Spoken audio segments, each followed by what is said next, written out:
So sa umaga pong ito, tayo po ay pinagpala ng Diyos. Muli tinipon niya tayo sa kanyang bahing sambahan upang atin siyang katagpuin, atin siyang purihin, sambahin. Sabi po ng salita ng Panginoon ay atin pong ihandog ang araw ng linggo para sa pagsamba sa Panginoon upang siya ay ating awitan, dakilain, sambahin. At yun po ang dahilan, kaya tayo nandito sa umagang ito upang purihin natin ang Diyos. Amen po ba? Ang Diyos na nagmamahal sa atin, ang Diyos na nagligtas sa atin, siya yung napako sa krus at nag-alay ng buhay ang Panginoong Hesukristo na siya pong ating kinikilalang Diyos at tagapagligtas. Ayan. Kaya sa umagang ito, purihin ang Panginoong Hesus. Amen po ba? Purihin ang Diyos sa buhay ng bawat isa. Pwede ba natin palakpakan ng Panginoon sa buhay ng ating katabi? Ayan. Praise the Lord. Praise the Lord. We are glad that we are here in the house of the Lord. Ayan. Sa umaga pong ito, ayan, marami tayong naka-line up. Una, pinapasalamatan natin ang Panginoon sa atin pong patuloy na cell group. Ayan, kahapon, last week, start na po tayo na ating first week of prototype cell grouping. Sino po yung mga naka-attend this week ng cell group? Taas pong kamay. Amen. Ayan, napakabuti ng Diyos. At ang ating topic, ano ba ang topic natin this week sa ating pong cell group? Jesus, the center of our life. Jesus, the center of our life. At nawa po ay ating nakita kung paano ang kahalagahan na si Jesus ay maging sentro ng ating buhay. Sapagkat siya po ang tunay na nagmamahal sa atin, no, ng totoo. Siya po yung nagkikare sa atin, no, ng higit pa sa ating mga minamahal sa buhay. Ganun tayo kamahal ng Diyos, nang sabi po ng Juan 3:16, For God so loved the world that He gave His only begotten Son. Ibinigay ng Diyos Ama ang bugtong na anak na si Jesus. Para tayo na mga makasalanan, no, ay huwag mapahamak, kundi magkaroon po tayo ng buhay na walang hanggan sa pamamagitan ng ating Panginoong Jesus. Amen po ba? Sabi mo sa iyong katabi, mahal ka ni Jesus. Ayan, niligtas ka ni Jesus. Ayan, no, purihin ang Panginoon. Ganon ka, buti ang Diyos sa atin. Ayan. So sa umaga pong ito, ayan, bukod sa ating cell grouping, nagpapasalamat tayo sa Panginoon. Ayan, may mga bisita tayo ngayong araw ng linggo. At ating tinapasalamatan ng Diyos sa buhay na ating mga bisita. Ayan po. At ayan, this week, or this coming week, ayan, may bago po tayong mga tawag ito, lesson para sa ating cell group. Ano po? At makikita niyo po yan at mapag-aaralan niyo yan sa mga susunod na araw, itong linggo na ito. Pero bago po yun, okay, ating pong i-prepare naman ang ating puso para sa ating pakinig ng salita ng Panginoon. Ayan, sa ating pong pagsamba dito sa loob ng church, una ay ating inaawitan ng ating Panginoon. Tinataas ang pangalan niya sa pamamagitan ng mga puri, panalangin, pagsamba. At the same time, ating pong pakinig, pag-aaral ng kanyang salita. Bahagi po na ito ng pagsamba. Tanungin ko po kayo, hanap po ba kayo sa salita ng Diyos? Amen. Ating pong buksan ating puso at ang ating isipan sa pakikinig ng salita ng Diyos. Tayo po lahat ay yumuko at tayo ay manalangin. Let's pray. Heavenly Father, we thank you, Lord, for this morning. Thank you, Lord, for bringing us together in your house and for giving us the freedom to worship you, Lord. Salamat po na malaya kami na nakakaawit, nakakapagpuri at nakakasamba sa iyong pangalan. Sa umagang ito, nawa ang iyong banal na presensya ay ang sumaaming kalagitnaan. Ang iyong banal na Espiritu ang siyang manguna sa amin. Lead us, O Lord, open our eyes that we may see the wonderful works of God in our lives and the purpose, the will of God in our lives today. Open our hearts to your word, Lord, and let your Spirit speak to us that we may attain the revelation of our Lord Jesus Christ. Dalangin namin, Panginoon, na ikaw ang magligtas sa umagang ito sa lahat ng nangailangan ng kaligtasan. Ikaw po ang magpagaling sa lahat ng nangailangan ng kagalingan. Healing and recovery, pinagpipray namin ang mga may sakit na nasa bahay, nasa tahanan, ang mga hindi namin nakakasama ngayong umaga. We pray that you touch them by your healing hands, Panginoon. At ganun din, aming dalangin ang iyong biyaya at pagpapala, ang salita ng Diyos ay maging pagkain po na aming kaluluwa sa umagang ito. Maraming salamat, O Diyos. Binabalik namin na maingat sa iyo ang lahat po ng aming papurit, parangal, pagsamba, sa matamis na pangalan ni Jesus, ang lahat po yung magsabi ng Amen. Amen. Palakan po na ng Panginoon. Amen. Diyos, purihin ang ating Panginoon. Ayan. Alam po natin na tayo nasa ikalawa na ba o 14th day ng labanan sa East. At nakita po natin na hindi pa humihinto ang labanan sa Middle East. At dito sa Pilipinas, nararamdaman na rin natin ang epekto nito. Ayan, tumaas na po ang mga presyo ng gasolina, ng krudo, ng mga langis. At of course, pag may tumaas na produkto ng langis, alam naman natin, susunod na ang mga ibang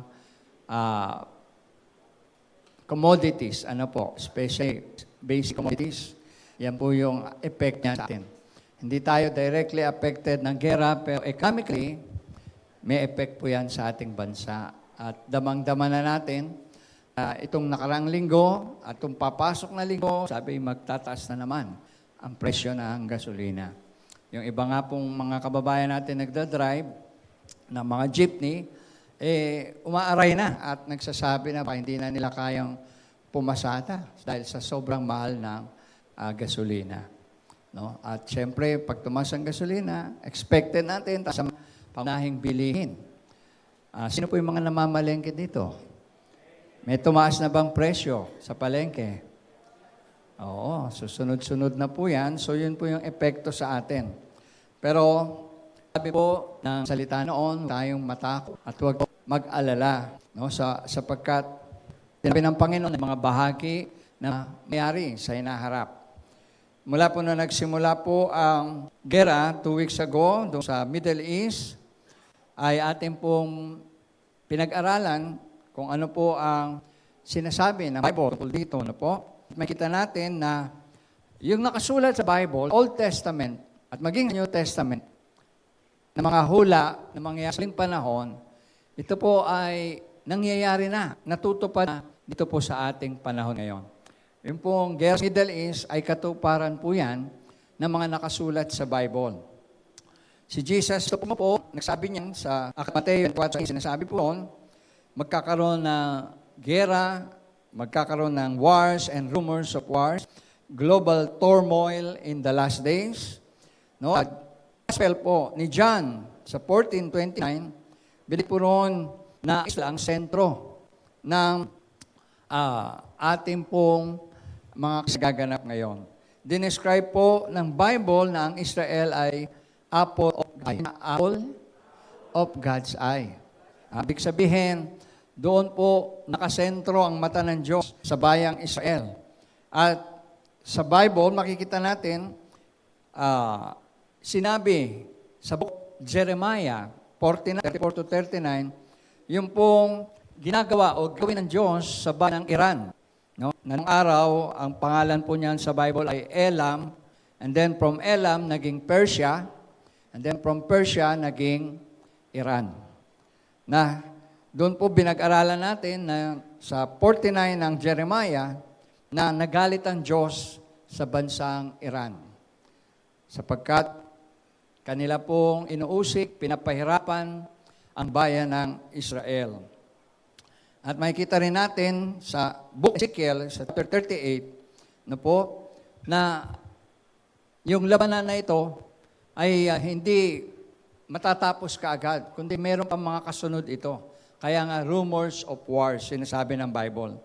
At tinutukoy din po na bahagi ng mangyayari sa inaharap ay ito po, yung tinatawag na labanan na kung saan Russia, ang Iran, ang Libya, at iba pang mga bansa ay magsasanib sa para kalabanin ang bansang Israel. Yan po yung nasa Ezekiel 38. At pag nangyari po yan, palapit na po yung pagbabalik ng Panginoon. At sinasabi na ang Damascus at magkakaroon ng spiritual na conflict pagdating ng araw. Sinasabi rin po na hindi lamang geopolitical shift ang nangyayari sa Middle East, kundi ito po ay prophetic. Sabihin niyo po, prophetic. Ito po yung mga katuparan ng sinabi ng Diyos sa kanyang salita. Sinasabi rin po na bilang tayo mananampalataya, patuloy lang po tayong langin, magwala sa Diyos, at may pangako po ang Diyos na hindi na tayo pababayaan at hindi rin po tayo iiwanan. Amen po ba? Sabihin mo sa iyong katabi, magtiwala tayo Diyos at hindi niya tayo pababayaan. Amen. Palakpakan mo natin si Lord. Amen. At hallelujah. Ang isa po sa ilan ng paglalabanan ngayon sa Middle East ay yung pong paniniwala at teolohiya o pananampalataya ng tinatawag na Islam at ng Kristiyano o Christianity. The Islam and Christianity. Lalaban po ngayon ang Israel, US at Iran. Naman natin ay major sponsor ng terorista sa tandaan. Kaya po binobomba ng Amerika at Iran ang kanilang mga pasilidad upang mawala po yung nuclear threat sa buong mundo. Dahil ginagawa po ng Iran, nag-iipon sila mga nuclear weapon para sa Western countries, gaya ng US, at ang target nila US, ally ng US, at higit sa lahat ang bansang Israel.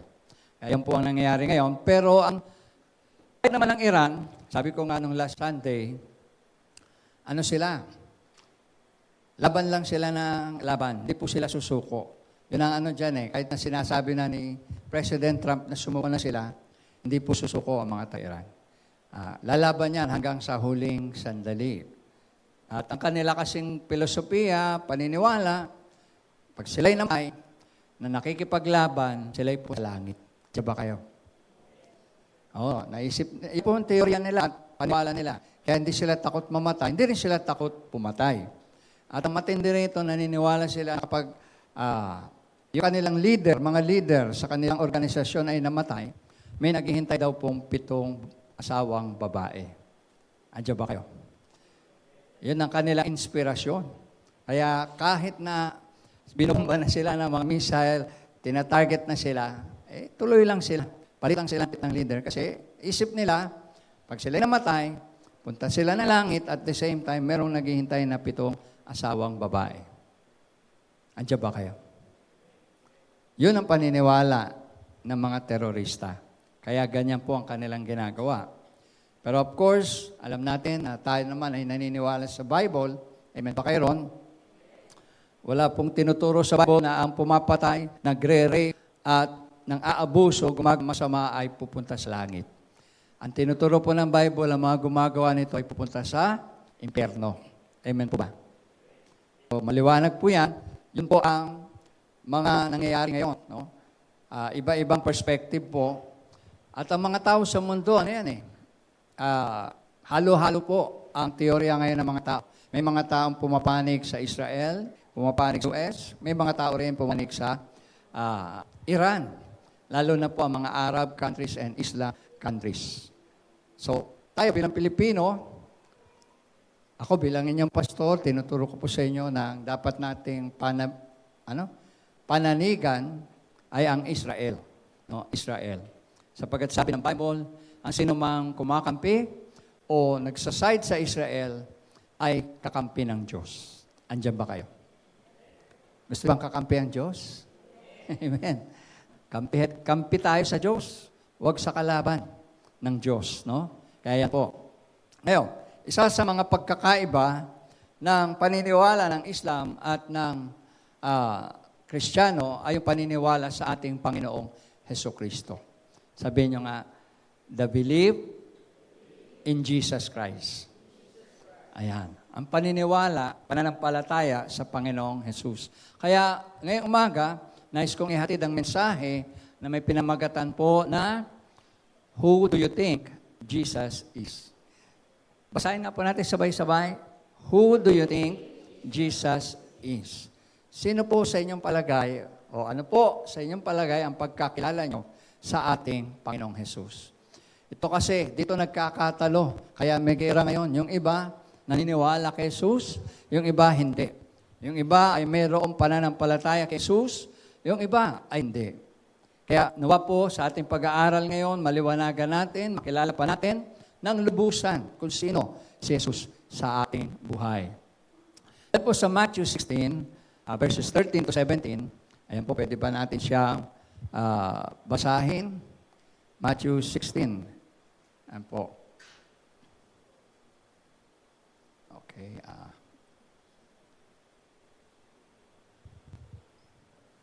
Sabi po dyan, sabay-sabay natin basahin kung nakikita nyo. Jesus came to the region of Caesarea Philippi. He asked his disciples, "Who do people say the Son of Man is?" They replied, "Some say John the Baptist, others say Elijah, and still others Jeremiah or one of the prophets." "But what about you?" He asked, Who they I am?" Simon Peter answered, "You are the Messiah, Son of the living God." Jesus replied, "Blessed are you." Asa na? Nawala.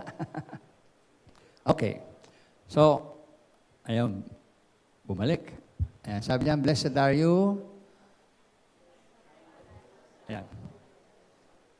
Okay, 1, 2, ready. "Blessed are you, Simon, son of Jonah, for this was not revealed to you by flesh and blood, but my Father in heaven." Ayan po. Nung si Jesus ay nagtanong sa mga alagad, sabi niya, "Sino sa palagay nyo ang pagkakilala ng mga tao sa akin?"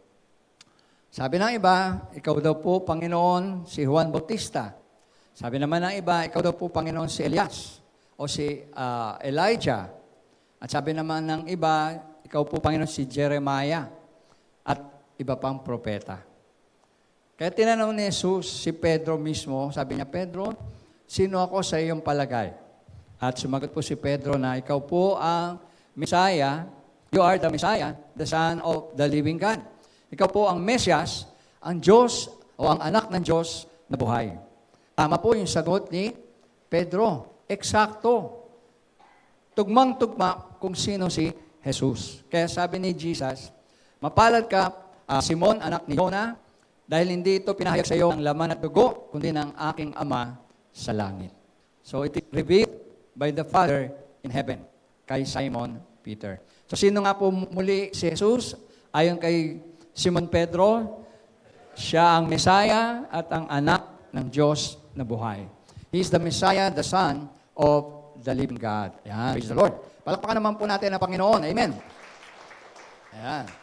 So sa ating pagpapatuloy, sabi po, while Christianity views Jesus as the divine Son of God and Savior, no, sa ating pong pananampalatayang Kristiyano, ang paniniwala po natin ay Diyos si Kristo at siya ay tagapagligtas. Amen po ba?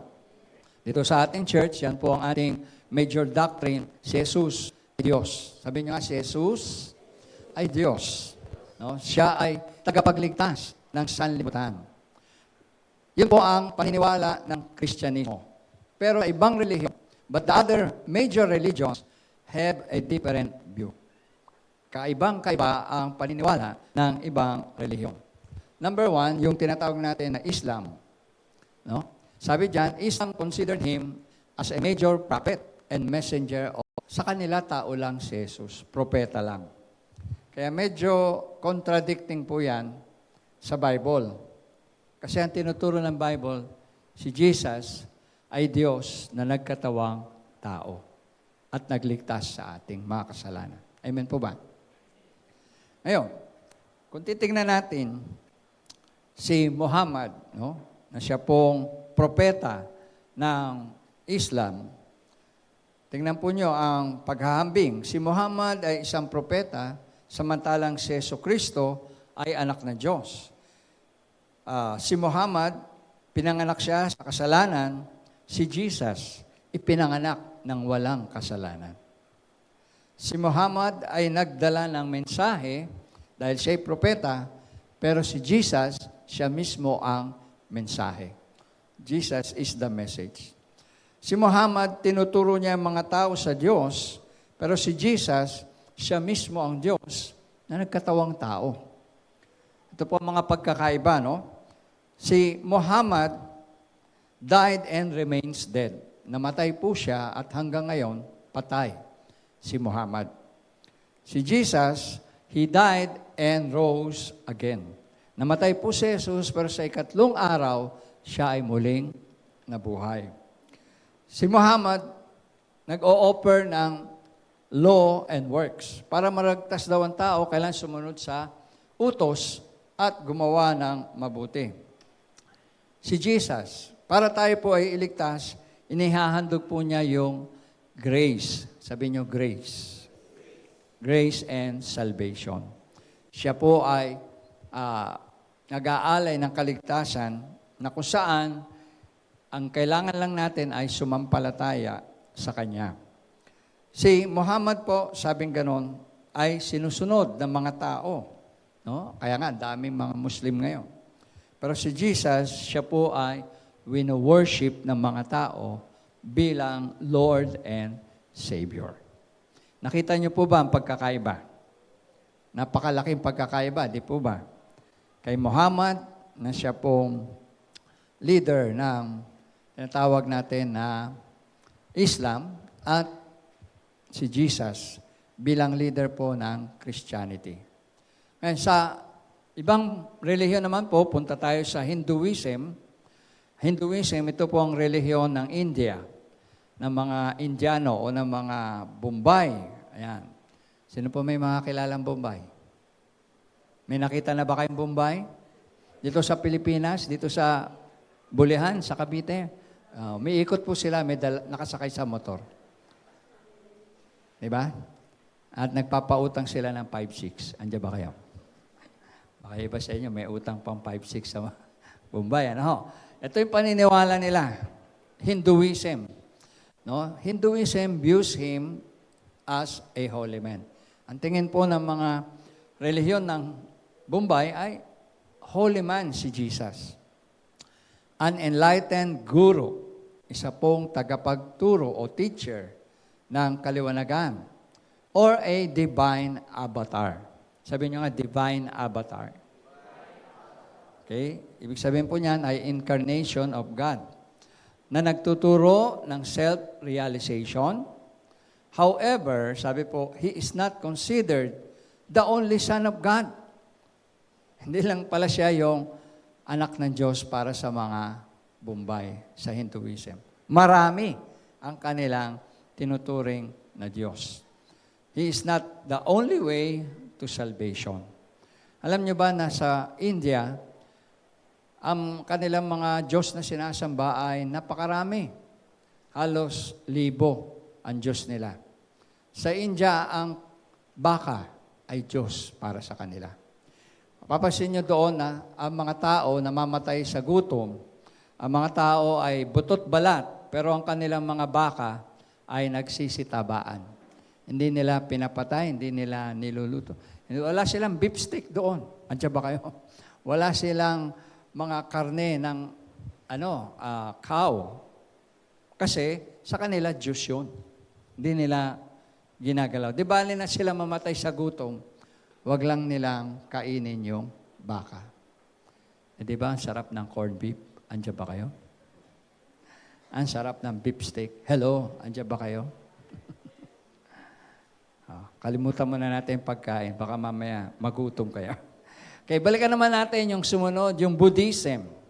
Ayan, ito naman po ang relihiyon ng mga nasa Japan, nasa China, Buddhism. Ang kaniniwala nila kay Jesus, sabi diyan, Jesus as a compassionate, enlightened teacher of Bodhisattva. Sabi niyo nga, Bodhisattva. Ayan. Ang Bodhisattva raw ay someone dedicated to helping others attain enlightenment. No, kaya pansinin nyo sa Buddhism, sa mga Inchik, sa mga Hapon, ang kanila pong way ng kanila pong religion ay yung meditation. No? Sila po ay nagme-meditate. Kaya nila mag-meditate ng 12 hours, dire-diretso. Kaya nila mag-meditate ng 24 hours. Yung mga monk, walang ginawa sa buhay nila kundi mag-meditate ng meditate. Kasi naghahanap sila ng enlightenment. Naghahanap sila ng liwanag sa kanilang buhay. At si Jesus ay isa sa kanilang enlightened teacher. However, Buddhism does not accept Him as a divine Savior. So para sa mga Buddhism, hindi po Savior si Jesus. Sumunod, yung relihiyon ng mga Israelitas o ng mga Hudyo na tinatawag na Judaism. Sabi nyo, Judaism. Okay? Kung isipin natin, akala natin lahat ng mga Israelitas naniniwala kay Jesus. Hindi po. Kasi ang relihiyon nila, Judaism, does not accept Jesus as the Messiah or as divine. Mismo mga taga-Israel, hindi nila kinikilala si Jesus bilang Diyos at tagapagligtas. He is considered a historical figure who taught in the first century. Yun lang ang kanilang paniniwala na isa pong historical figure si Jesus. Nasa history siya ng Israel at siya ay nagturo noong first century. Pero up to this time, majority ng mga Israelites o ng mga Jews ay hindi po naniniwala na si Jesus ay Lord and Savior. Kaya nga darating ang panahon, pagdating ng Antikristo, when the Antichrist comes, dahil naghihintay sila ng tagapagligtas nila, ng Messiah nila, nireject nila si Jesus, ang tatanggapin nilang Messiah ay ang Antichrist.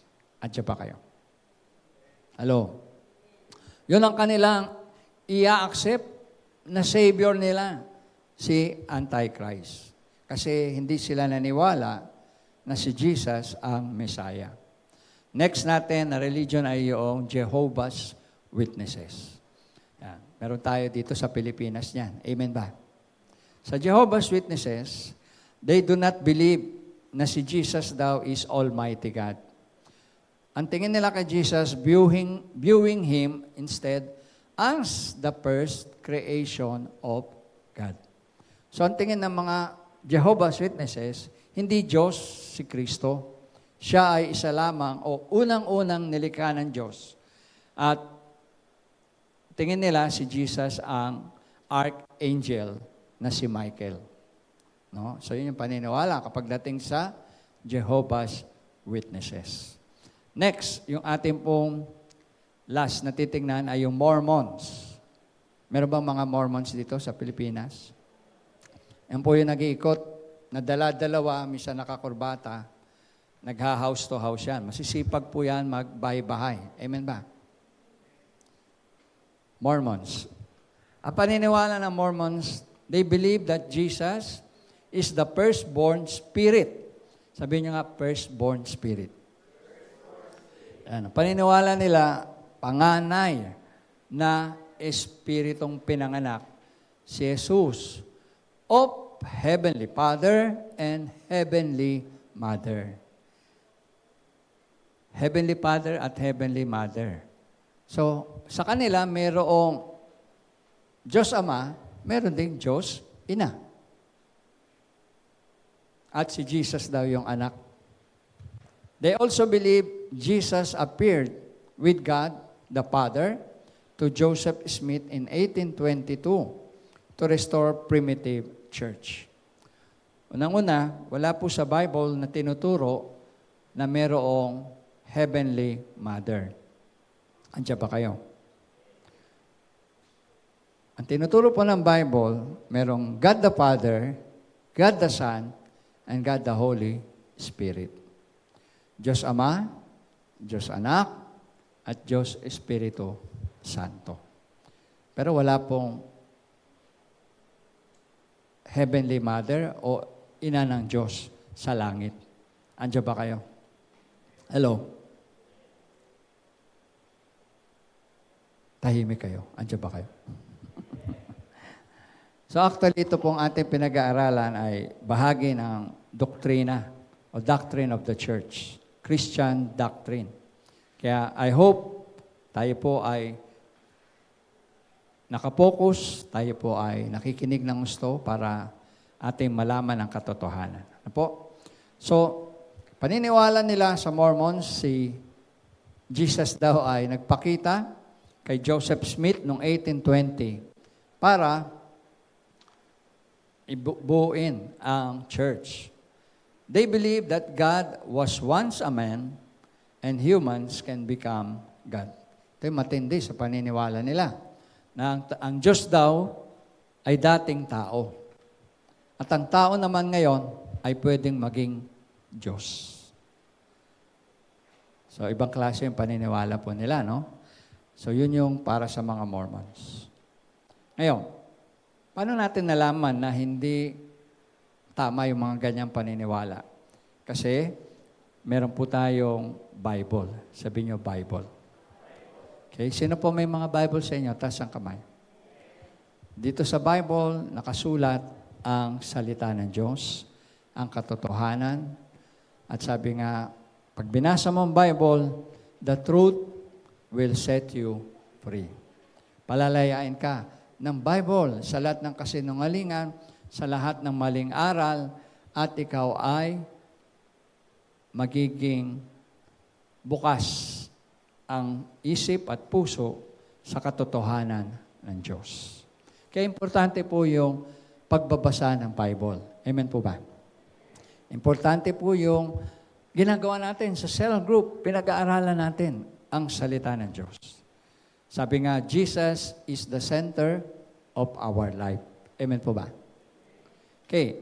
Sabi po, yan yung mga ilan lamang halimbawa. Marami pa po ang mga relihiyon na hindi naniniwala kay Jesus. Ngayon, tingnan naman natin ang tinuturo ng Bible tungkol kay Jesus. No? The deity of Jesus Christ. Sabihin nyo nga, the deity of Jesus Christ. Yan, ito po yung pagiging Diyos ni Hesus Kristo. Bakit tayo naniniwala na Diyos si Jesus? Ito po ay bahagi ng major doctrine of Christianity. Ayan. Sabi po ganoon, maraming tao ang napapahamak, naliligaw ng landas, at napupunta sa mga religious cult. Sabi nyo nga, religious cult. Ano po yung religious cult? Mga kulto. No? Pag sinabi pong kulto, ito yung mga lihis ang paniniwala at wala sa Bible ang kanilang paniniwala. So anything na paniniwala na hindi mo makikita sa Bible, ang tawag po dyan ay false teaching. At kapag nasa false teaching ka, ikaw ay categorized as cult o kulto. Sabi niyo, kulto. Kulto. So, ano po yun? Ang mga kulto ay mga relihiyon na hindi kumikilala na si Jesus ay Diyos. They are the religion that deny that Jesus was God manifest in the flesh. No? Sinasabi kasi ng Bible na kapag hindi ka naniniwala na si Jesus ay Diyos na nagkatawang tao, Diyos na bumaba sa lupa at nagkatawang tao, ikaw ay nasa maling paniniwala. Kaya yan po, no? Ang mga tao ay naliligaw kapag hindi sila naniwala na si Jesus ay Diyos at si Jesus ay Panginoon at tagapagligtas. Kaya naitatag ang maraming different kinds of religion dahil nga yung mga tao, hindi sila naniniwala kay Jesus bilang Diyos at tagapagligtas. Hindi sila naniniwala sa Bible. Dahil sa Bible mo matatagpuan ang revelation tungkol kay Jesus Christ. Amen. Ngayon, mismo Bible, tingnan natin. What does Jesus say about Himself? Ano ba ang sinabi ni Jesus tungkol sa kanyang sarili? na nasa salita ng Diyos. Number 1, sabi ni Jesus sa John 3:13, He came from heaven and is in heaven. No, sabi ng John 3:13, no one has ever gone into heaven except the one who came from heaven. Walang sino mang nakarating sa langit, kundi yung nanggaling sa langit at bumaba dito sa lupa. Alala niyo may kanta tayo na, He came from heaven above to show the way. No? Galing si Jesus sa langit, bumaba dito sa lupa, at muling umakyat sa langit. Amen po ba? So number 1, sinasabi ni Jesus, siya'y galing sa langit at siya ay tagalangit, bumalik sa langit. Pangalawa, sinasabi po, He calls God His Father. Tinatawag ni Jesus ang Diyos Ama na kanyang, o ang Diyos na may likha ng lahat na kanyang Ama. He calls God His Father. Sa John 15:17-18, sinabi, My Father is always at His work to this very day, and I too am working. Sa-summarize ko na lang po, para hindi na natin basahin yung mahaba. Sinabi ni Jesus na ang Diyos Ama ay kanyang, o ang Diyos sa langit ay kanyang Ama. My Father is always at work to this very day. Lagi daw pong gumagawa ang kanyang Ama sa langit, at siya rin ay gumagawa. Number 3, sinasabi that He is one with the Father, therefore He is God. Binanggit ni Jesus na ang Ama at siya ay iisa. No, sa John 10:30, sabi niya, I and the Father are one. Ako at ang Ama ay iisa. Ano po ang pinapahiwatig ng mensaheng yun? Na siya ay Diyos. Andiyan ba kayo? Si Jesus ay Diyos.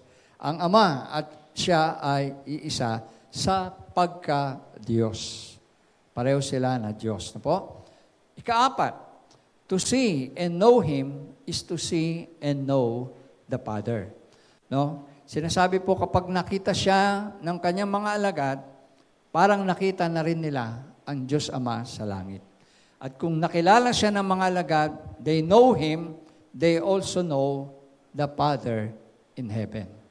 Sabi ng John 14:7, if you really know me, you will know the Father as well.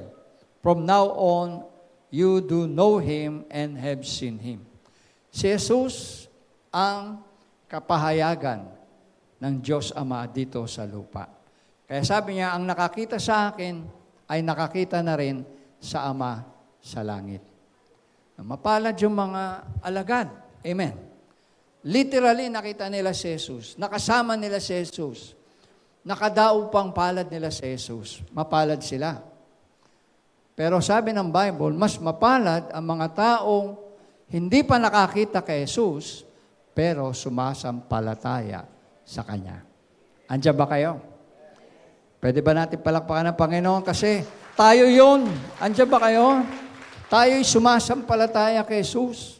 Kahit hindi pa natin siya nakita physically, pero nananampalataya tayo na si Jesus ay Diyos, si Jesus ay Panginoon at ating tagapagligtas. Hallelujah.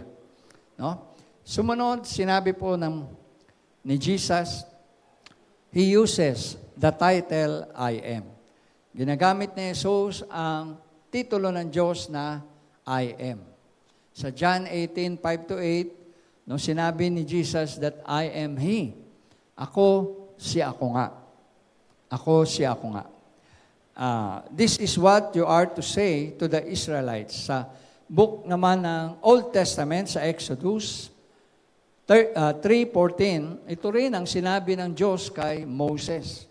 Nung nagpakita ang Diyos doon sa bundok ng Sinai, na kung saan nakakita po si Moses ng puno na nasusunog, pero hindi natutupok. Tataka si Moses, bakit maapoy yung puno, pero hindi natutupok? At nagtanong si Moses, Pag tinanong po ako ng mga tao, kung sino po ang nagsugo sa akin, sabi ni Moses, sino po ang aking sasabihin? Ang sagot ng Diyos, I am who I am. Sinabi ng Diyos kay Moses, ako nga. At sinabi rin niya ni Jesus, nung siya ay nandito sa lupa. Kung natatandaan niyo, sabi ni Jesus, I am the bread of life. I am the good shepherd. Ano pa? I am the living water.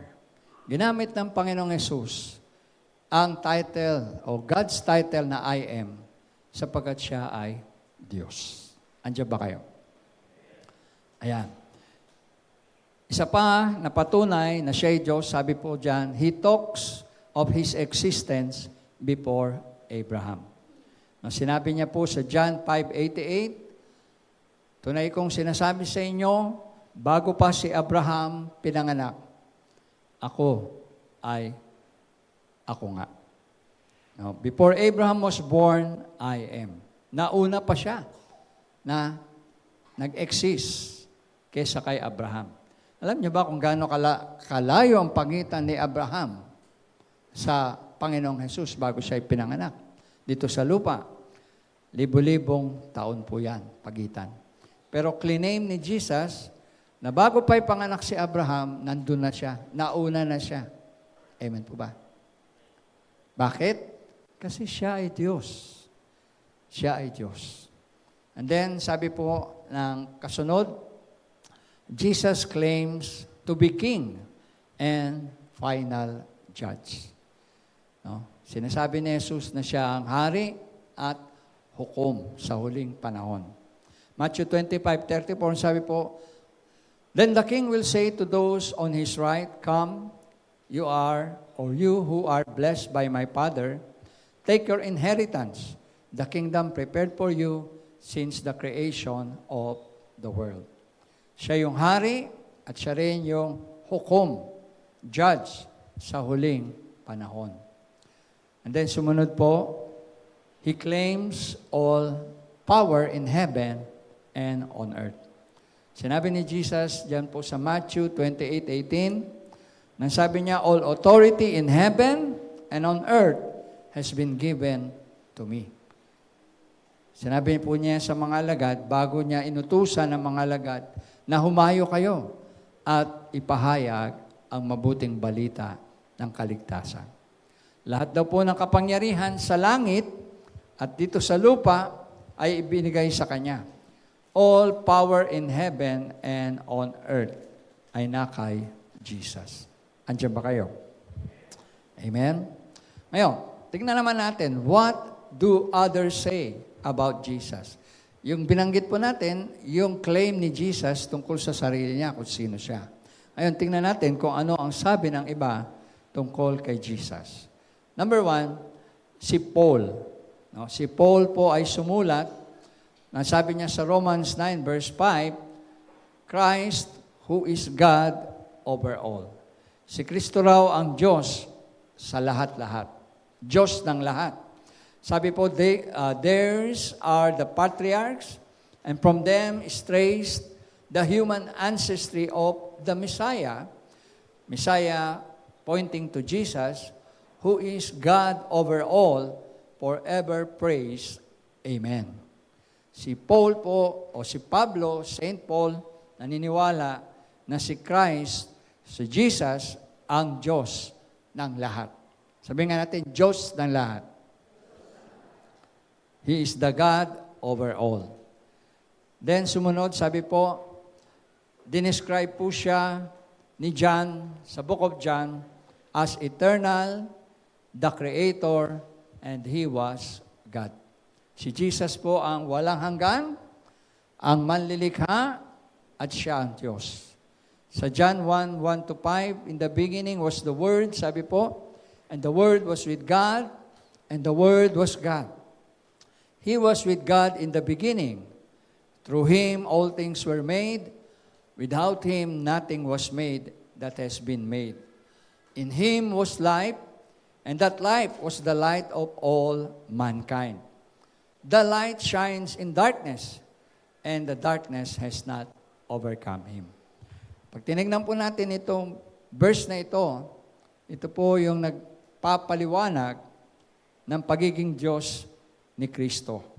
Unang-una, sabi po, sa pasimula pa lang ay ang verbo o ang word. Yan pong word sa original na lengguwahe ay verbo na walang iba po kundi si Jesus. Siya po yung rema. Sabi niyo nga, rema. Rema word. No? Siya po yung rema word.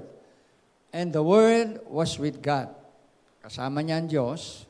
And the word was God. At siya po ay Diyos. Sabi niyo, si Kristo ay Diyos. The Word was God. No? Sabi, lahat ng nilikha sa mundong ito ay nalikha dahil sa Kanya. E pag tumingin tayo sa paligid, tumingin tayo sa mundo, tumingin tayo sa langit, tumingin tayo sa kalikasan, tumingin tayo sa lahat na makita natin, nandyan po yan dahil kay Jesus Christ. Amen. Lahat ay nilikha dahil sa Kanya. Sabi po, without Him, nothing was made that has been made. Kaya tingnan mo yung katabi mo. Alam mo ba kung ba't nandyan yung katabi mo? Dahil kay Jesus. Alam mo ba kung ba't nandito tayo sa mundong ito? Dahil kay Jesus. Amen. Kung wala si Jesus, wala tayo. Without Christ, we are nothing. Amen po ba? Pwede ba natin palakpakan naman si Lord? Hallelujah! Hallelujah! He is God. He is Creator. He is eternal. At di lang yun, sabi, siya rin ang buhay, siya rin ang ilaw ng buhay, liwanag ng buhay. Kaya nga yung ibang relihiyon, ang tingin sa Kanya, teacher ng liwanag. Pero hindi nila alam na hindi lang siya teacher ng liwanag, kundi siya mismo yung liwanag ng sanlibutan. Kaya sabi niya sa Book of John, I am the light of the world. Sinabi ni Jesus siya ang ilaw ng sanlibutan. Ang lahat ng sumusunod sa Kanya ay hindi nalalakad sa kadiliman, kundi sa liwanag. Amen po ba? Jesus is the light. At alam niyo ba na Jesus is also the lighthouse? Sabi niyo, lighthouse. Alam niyo ba yung pangalan ng church natin? Doon kinuha sa lighthouse. Kay Jesus. Jesus is the lighthouse. Siyang pinagmumulan ng liwanag, nagbibigay ng tanglaw, ng pag-asa, ng buhay sa mga naliligaw ng landas at nangangailangan ng tagapagligtas. Amen? Sabihin nga, Jesus is the light. Palakpakan natin ang ilaw ng buhay natin si Jesus. Amen? Darkness cannot overcome it. Walang kadiliman ang kayang tumalo sa liwanag. No? Kahit literally, subukan nyo. Pag brown out, patay lahat ng ilaw. Magsindi lang kayo ng isang posporo. Makikita nyo, sa isang pirasong posporo na liwanag na yon, lahat ay liliwanag. Ganon po ang simbolo ni Kristo sa ating buhay. Amen? He is the light. Next, sabi po, Thomas calls Him my Lord and my God. Ito po si Tomas na hindi naniwala noong una na si Jesus ay muling nabuhay. Pero nung nagpakita sa kanya ang Panginoong Jesus, at sabi ng Panginoon, ilagay mo ang iyong daliri sa butas ng aking kamay. Nung nilagay po niya, ito ang kanyang confession. My Lord and my God. Aking Panginoon at aking Diyos. Si Tomas po yan, yung hindi naniniwala. Pero napatunayan niya na totoo si Jesus. Tinawag niyang Panginoon ko at Diyos ko, si Jesus. Next, the universe was made through Jesus. Ang universe po ay nalikha dahil kay Jesus. Sa Colossians 1:16, ang sabi po, for in Him all things were created. Sabi kanina, dahil sa Kanya, lahat ay nalikha. Things in heaven and things on earth, visible and invisible. Whether thrones, or powers, or rulers, or authorities, all things have been created through Him and for Him. Kaya dito natin makikita na ang lahat-lahat ay dahil kay Jesus. Kung wala ang Panginoon, wala lahat. Next, Jesus is worshipped by angels. Sabi niyo nga, Jesus is worshipped by angels. Siya po'y sinasamba ng mga anghel. Sa Hebrews 1:6 sinasabi, and again, when God brings His firstborn into the world, He says, let all God's angels worship Him. Utos po ng Diyos Ama yan, na lahat daw po ng anghel ng Diyos ay sumamba kay Jesus.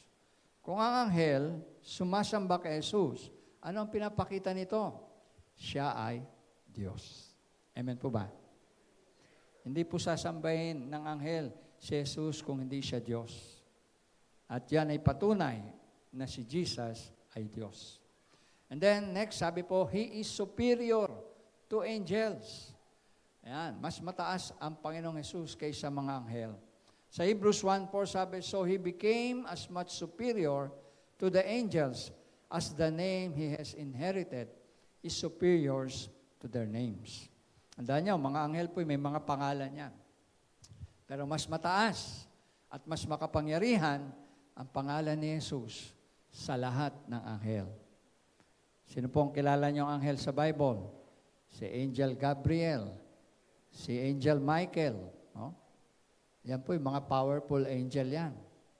Makakapangyarihan yan. Pero mas makapangyarihan ang pangalan ni Jesus, si Jesus sa kanila. Dahil ang sabi ng Bible, sa pangalan ni Jesus, ang lahat ng tuhod ay luluhod, ang lahat ng labi ay magsasabi, Jesus is Lord, for the glory of God the Father. Darating ang panahon kahit si Satanas, luluhod sa harap ni Jesus at magsasabing, Jesus is Lord. Amen po ba? Palapakan naman natin ang Panginoon. Hallelujah! Glory to God! Jesus, Jesus. Hindi lamang po superior siya sa mga anghel, kundi superior din siya kay Moses. No? Jesus is superior to Moses. Ang sabi ng Hebrews chapter 3, verse 3, Jesus has been found worthy of greater honor than Moses, just as the builder of a house has greater honor than the house itself. Imagine niyo, si Moses na yan. Si Moses na nag-lead ng Israelites out of Egypt. Abay, great prophet na yan, si Moses. Pero, pag hinambing siya kay Jesus, mas mataas. Superior pa rin si Jesus kay Moses. Amen po ba? Ayan. And then, next, sabi po, He is also superior to the high priest. Mas mataas siya sa mga saserdote o high priest. Sa Hebrews 4:14 sabi, therefore, since we have a high priest who has ascended into heaven, Jesus, the Son of God, let us hold firmly to the faith that we profess. Siya po yung ating kataas-taasang saserdote. Siya po yung umakyat sa langit.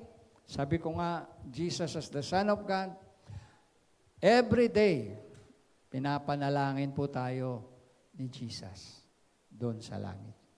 Sabi mo sa iyong katabi, every day, pinapanalangin ka ni Jesus sa langit. Amen? Kasi yun ang trabaho ng high priest. He offers sacrifice, he offers prayers para sa kanyang nasasakupan. At tayo po yun. And then next, sabi dyan, He is in the very nature of God. He is in the very nature of God. Philippians 2:6, sabi po riyan, who being in the very nature of God, did not consider equality with God something to be used to His own advantage. Si Jesus ay merong nature of God. Why? Because He is God. Siya ay Diyos. Next, sabi, He is the image of the invisible God. Siya po ang imahe ng hindi nakikitang Diyos. No? Sabi nga, ang Ama ay hindi pa natin nakita. No? Ang tao hindi pa nakakita sa Diyos. Sa Old Testament, walang nakakita sa Diyos. Pero nung dumating si Jesus, sabi ng Colossians 1:15, the Son is the image of the invisible God, the firstborn over all creation. Siya po ang image o imahe ng Diyos na hindi natin nakikita. He is the image of the invisible God. Next slide, sabi po, Jesus is the object of divine worship and accepts it. Sa Bible, tinuturo po na pwede lang tumanggap ng pagsamba ay ang Diyos. Ang tao, hindi dapat sambahin. Andiyan ba kayo? Nung si Maria ay sinubukan sambahin ng mga tao, nagsabi si Maria sa Luke chapter 2 na siya ay tao lang, na siya ay instrumento lang, isang alipin ng Diyos. Ayaw niyang sambahin siya ng mga tao. Ang mga alagad, sina Pedro, sina Pablo, sabi nila, huwag niyo kaming sambahin kasi kami tao lang. Ang sambahin niyo ay ang Diyos. Si Jesus, nung siya po ay inofera ng worship, nung siya ay sinamba ng mga tao, hindi po siya nag-reject. Hindi po siya nag-object. Tinanggap niya yung worship ng mga tao. Why? Because true worship is only due to the living God. Ang Diyos lang ang pwedeng sambahin. Amen po ba? Unang-unang sumamba sa Kanya nung pinanganak siya ay yung wise men o yung magi. Sabi ng next slide natin, magi worship Him sa Matthew chapter 2 verse 11. No, pagdating nila sa bahay, nakita nila ang bata at ang nanay niya si Maria. Sila ay nag-bow down at silang lahat ay sumamba. They opened their treasures and presented Him the gifts of gold, frankincense, and myrrh. Yung pong wise men na yung mga ito, bagong panganak pa lang si Jesus, ha? Baby pa lang siya, winorship na siya, sinamba na siya ng mga hari. Sabi nga natin, 3 hari ito. Mga matataas ang posisyon, mayayamang tao. Sumamba agad sila kay Jesus. Hindi lang sila, di ba? Noong time na yun, sinamba sila ng mga anghel, sinamba siya ng mga anghel, sinamba siya ng mga shepherds. Pangalawa, disciples also worship Him. Ang mga alagad ay sumamba sa Kanya. Sabi ng Matthew 14:33, then those who were in the boat worship Him, saying, truly, you are the Son of God. Mga alagad, kung naalala nyo, sila ay nakasakay sa bangka at biglang bumagyo, biglang nagkaunos. Yung kanilang bangka ay halos tumaob. Halos sila ay mamatay na. Pero nakita nila ang Panginoong Yesus, nung ginising nila ang Panginoon at pinahinto ni Jesus yung bagyo. Sinabihan ng Panginoon ng malakas na bagyo, malakas na hangin, malakas na unos, na huminto. At nakita ng mga alagad, pati ang kalikasan, sumusunod kay Jesus. Amen? Bakit sumusunod? Kasi siya ay Diyos. At dahil doon, nakita ng mga alagad, tunay nga na siya ay Diyos.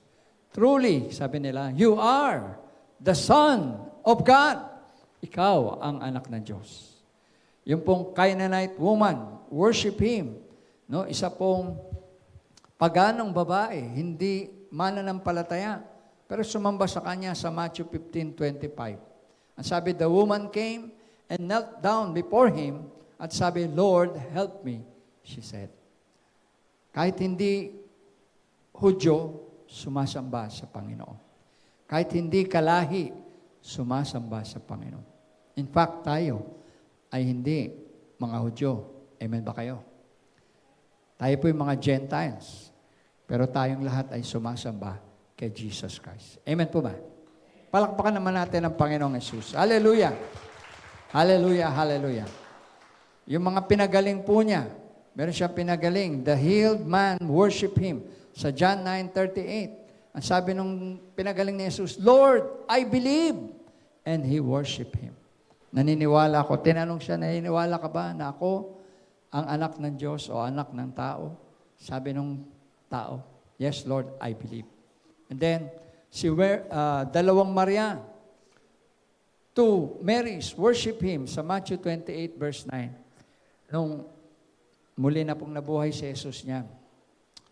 At bumati po ang Panginoon sa kanila. Greetings, He said.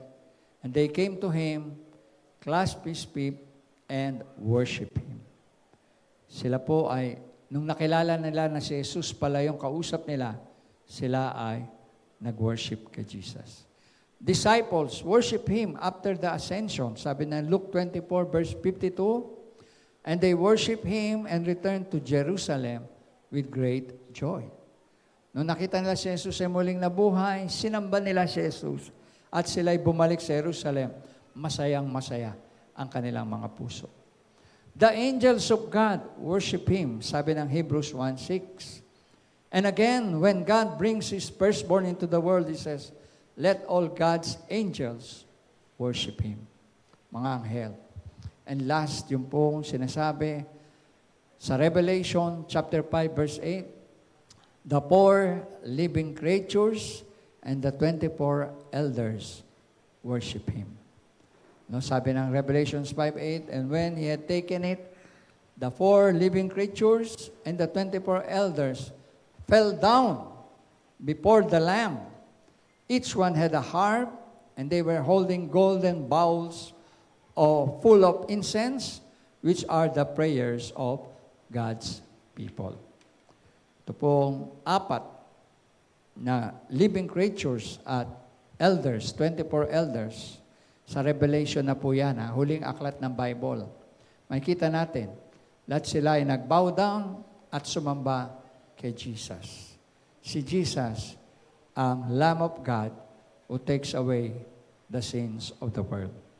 Sabi po, ito mga binanggit kong verses, konti pa lang po ito. Few verses pa lang to sa Bible na nagpapatunay na si Jesus ay Diyos, si Jesus ay anak ng Diyos, na siya ay tagapagligtas at ating Panginoon. Hindi lamang siya good prophet, hindi lamang siya guru or just a mere man. He is the God who became flesh and dwelt among us, full of grace and truth. Jesus is He or who He claims to be. Siya yung binabanggit niya na titulo niya sa Bible. He's the Son of the living God, He is the Messiah, and the Savior of the world.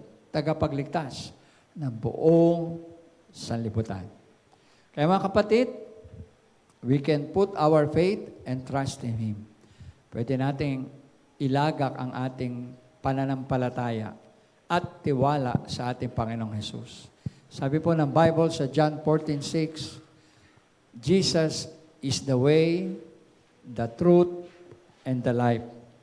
No one can come to the Father except by Him.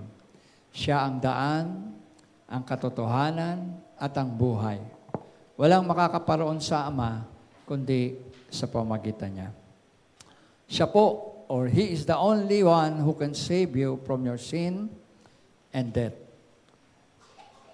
Receive Him now as your Lord and as your Savior. Tayo po yumuko, tayo manalangin. Nawa ang salita ng Diyos ay nangusap sa atin. Pinakilala kung sino si Jesus sa ating buhay sa umagang ito. At kung kayo ay sumasampalataya na siya ay Panginoon at tagapagligtas ng ating buhay, nais ko po kayo ay panalangin at sumunod sa panalangin ito ng pagkilala at pagtanggap sa ating Panginoong Jesus. If you believe in your heart that Jesus is God, manifested in the flesh. Amen. That He is our Lord and Savior. Yes. Sundin po natin ang panalangin ito. Sabihin natin, Ama sa langit, Ama sa langit, maraming salamat po maraming salamat po sa iyong salita sa iyong salita. na nagtuturo po sa amin Nagturo po sa amin ng katotohanan. ng katotohanan. Salamat po Salamat sa kapahayagan sa kapahayagan na si Jesus si Jesus ay Panginoon Panginoon at tagapagligtas. tagapagligtas. Siya ang hari ng lahat Siya ang hari ng lahat, at Diyos ng lahat. Diyos ng lahat. Kinikilala ko po Kinikilala ko po si Jesus si Jesus bilang Panginoon bilang Panginoon at tagapagligtas tagapagligtas ng aking buhay. ng aking buhay. Tinatanggap ko po si Jesus Tanggap ko po si sa aking puso sa aking puso bilang aking Diyos bilang aking at tagapagligtas. tagapagligtas. Mula ngayon, Mula ngayon, susundin ko po susundin ko po ang Panginoong Jesus Panginoong Yesus sa aking buhay. sa aking buhay. Maglilingkod ako Maglilingkod ako sa Panginoong Jesus. Salamat po salamat po dahil minahal mo ako, dahil minahal mo ako, niligtas mo ako, ligtas mo ako, at binigyan ako at binigyan ako ng buhay na walang ay hanggan. na walang hanggan. Ito po ang aking panalangin O ating panalangin sa pangalan ni Jesus. sa pangalan ni Jesus. Amen. Amen. Amen.